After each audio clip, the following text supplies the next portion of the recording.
Bien, excelente, excelente. Y bueno, para hablar de esto está el director de Planeamiento Ambiental del municipio, el señor Alejandro Cristiá, con nosotros. Ale, gracias por venir, ya una especie de columnista de este programa. Impresionante. Bueno, estábamos hablando ahí y lo damos vuelta un poco y hablemos primero de esto que es algo lindo. En algún momento nos han visitado de la Facultad de Ciencias Agrarias de la Universidad del Nordeste y nos han hablado de esta historia de la recolección y de cómo podemos participar todos para volver a nuestros bosques nativos. Y la Fundación de Lorenzetti tiene algo que ver. Exactamente.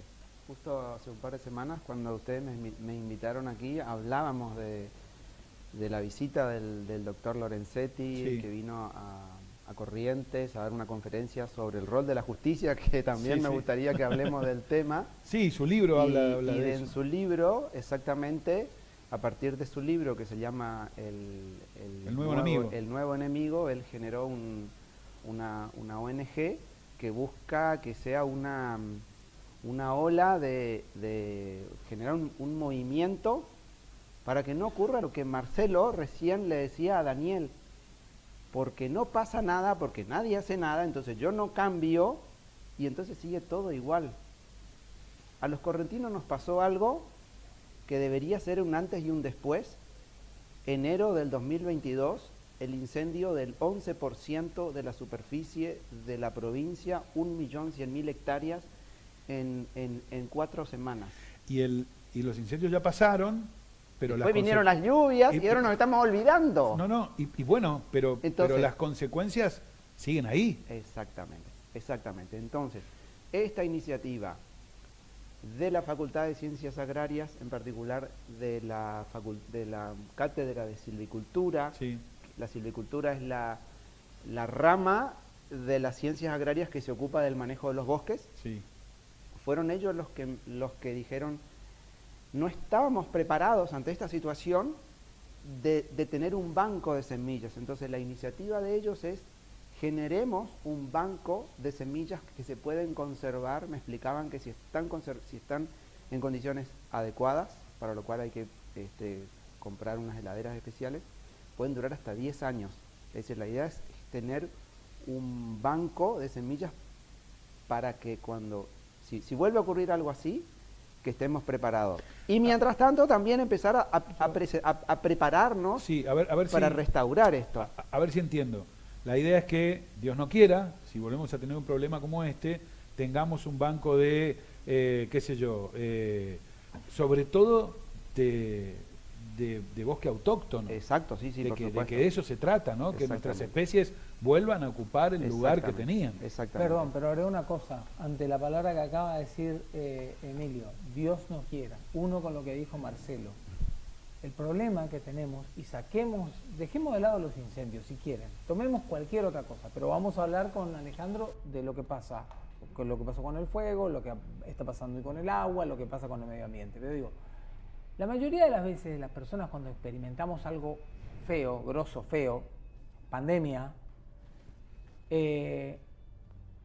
no vemos la hora de llegar a la meta, es decir, que esto se acabe. Sí, al final. Y que se acabe no es quiero otra carrera igual, que se acabe, ¿eh? Sí, claro. ¿Tá? Se terminó.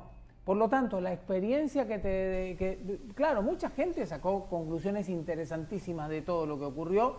Insisto, dejemos la pandemia como ejemplo, porque la mayoría de las personas sabe de qué estamos hablando. Ahora le preguntas a las personas y dicen, no me hables más, no quiero saber más nada de esto, no.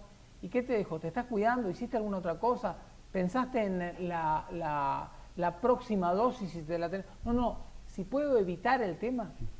Claro, evitar el tema en tu cabeza, me parece, abre la puerta para que si mañana te salta de nuevo algo similar, vos no estés preparado.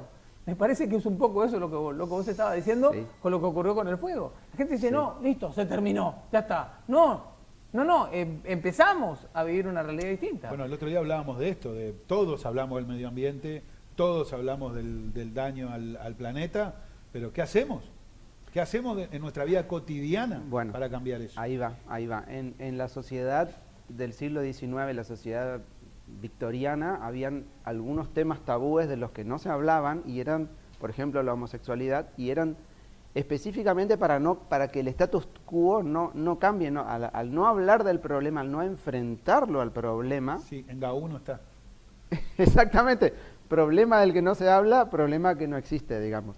Entonces creo que este tipo de iniciativas que surge de la Facultad de Ciencias Agrarias, con el apoyo de dos fundaciones, la Fundación El Nuevo Enemigo y la Fundación Manos Verdes, y también en el marco de la política ambiental de la ciudad de Corrientes, es una iniciativa para decir algo tenemos que cambiar.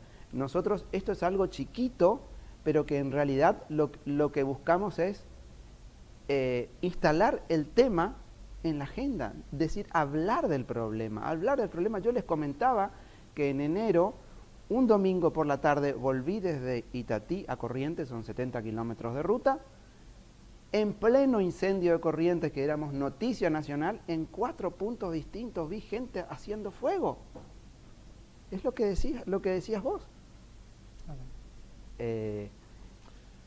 Sí, y ¿qué hacemos? Te bajás, decís algo, te contestan mal, te tratan mal, sí. pero digo, hemos tenido la visita de gente de la universidad que vino a hablar de esto y de lo que decías vos recién. La importancia de que todos podemos participar, de encontrar las semillas, que las podemos encontrar por la costanera, ponerlas en frascos, guardarlas en la heladera y acercarlas a la universidad. Acercarlas a la universidad, si no tenemos la posibilidad de saber de qué árbol son, incluso ellos se encargan de clasificarlas. Exactamente, ellos se encargan de clasificarlo. Esto está recién arrancando, están viendo qué inversiones en infraestructura van a necesitar. Me estaba explicando que por ahí una máquina selladora para generar unos paquetes sellados al vacío, y después a no sé qué temperatura tienen que estar conservados.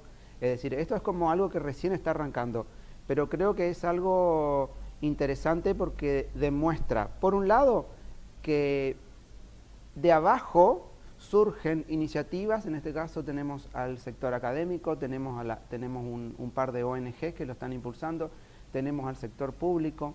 También me gustaría ver al sector privado que se movilice, sí, claro, al empresariado privado, decir, a ver, nosotros también queremos aportar. Y no se trata simplemente de decir, bueno, yo pago mi cuota de Greenpeace y con eso expío mis culpas y no hago nada. No. Acá tenemos que cambiar nuestras conductas. Por eso me interesó lo que decía Marcelo contigo recién. Él decía, tenemos que volver a conectarnos con la gente, volver a generar empatía, porque hoy estamos con el teléfono, o sea, estamos muy conectados con todo el mundo, pero estamos aislados. No, aislados. Aparte hablamos de cosas, disculpa Daniel, de cosas de todos los días, de la basura, de las pilas, porque todos decimos, sí, hay que reciclar las pilas, pum, pila a la basura, bolsa y chau. Hay algunas fundaciones, hay gente que está trabajando, recolectando y juntando las pilas para ser reciclado. Vayamos y dejemos las pilas ahí, juntemos las pilas en casa y después dejémoslas ahí. Busquemos los puntos verdes y los lugares para reciclar, para dejar el plástico. O sea, lo que digo es, si queremos hoy, desde nuestra vida de todos los días, las cosas se pueden hacer. Lo que pasa es que ¿qué hay que hacer? Hay que guardar la botella de plástico aparte, hay que generar el lugar, hay que hacerte el tiempo, ir al punto verde, dejarla, y todo eso es nada, pero todo eso tengo que hacer. Eso es lo que nos pasa. ¿Qué tiene que ver la justicia en todo esto? ¿Qué podemos hacer desde ahí? ¿Qué se está haciendo desde ahí? Bueno, hace 3 semanas cuando vino Lorenzetti, el ministro de la Corte Suprema de Justicia, que él vino a dar una conferencia sobre el rol de la justicia. Y justamente, y esto lo charlamos aquí, él decía, toda nuestra estructura legal, empezando con la Constitución, leyes nacionales, provinciales, para abajo, los fallos de los jueces, siempre protegen al individuo y a las libertades individuales, lo cual está bien, porque se crearon a partir de la Revolución Francesa se crearon, digamos, estas leyes. La República del siglo XIX buscaba justamente la igualdad del individuo ante la ley y que no haya un poder supremo, que siempre fue el soberano, el que pudiera hacer lo que quisiera. Pero hoy la justicia se encuentra falta de herramientas. Y acá tenemos un caso concreto de la justicia correntina. ¿Qué pasó?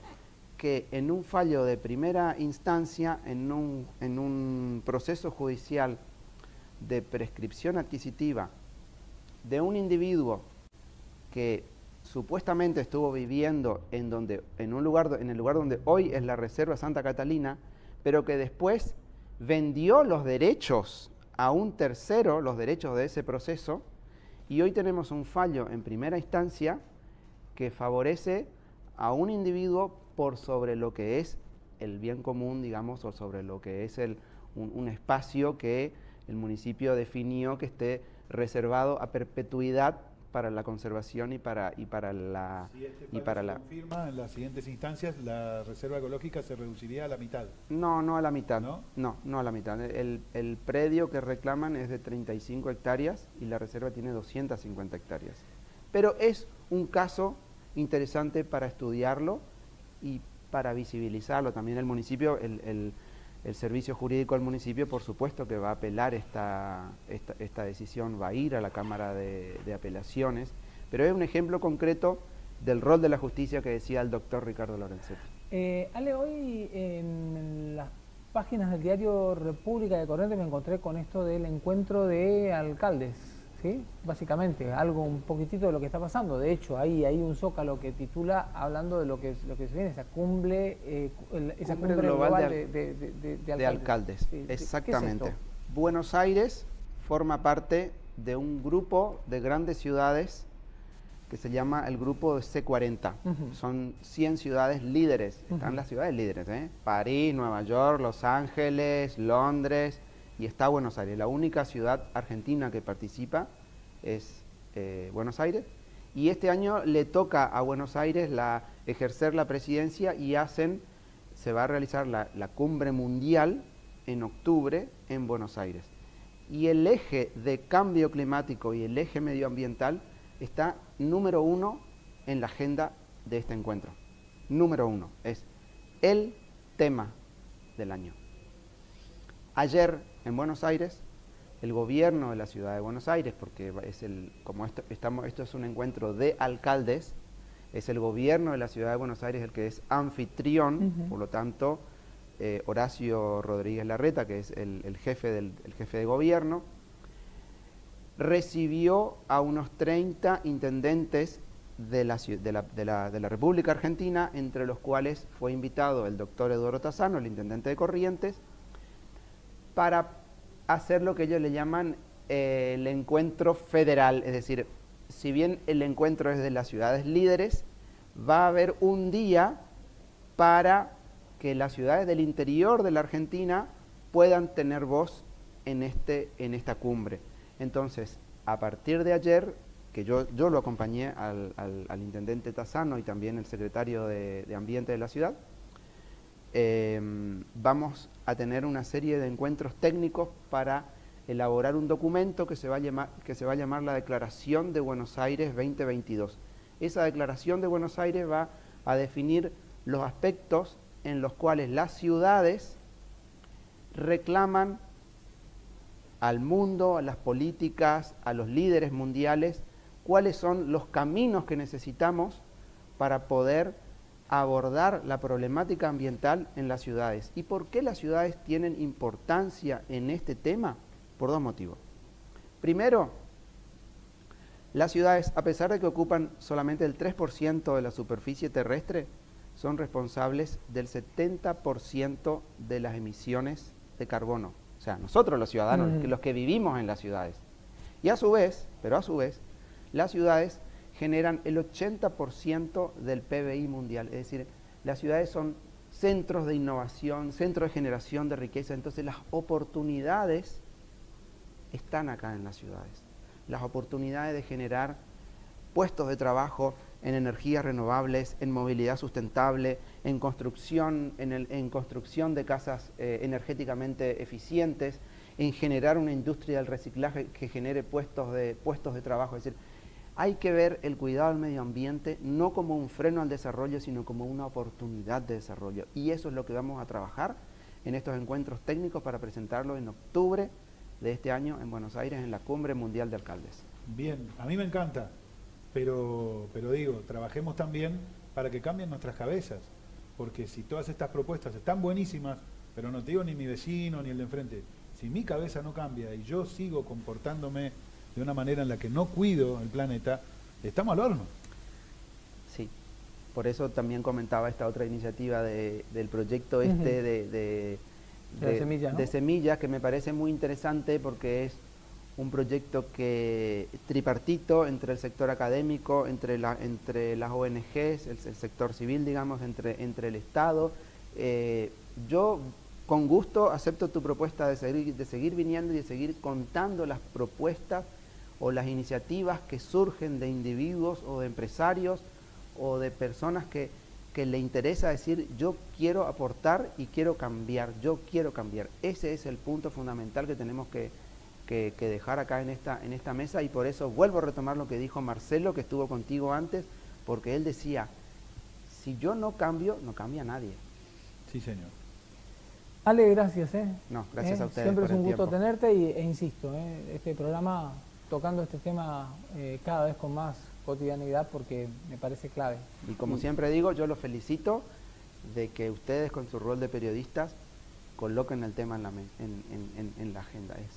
Considero que es fundamental el trabajo que están haciendo. Los felicito. Muchísimas gracias y gracias por el tiempo.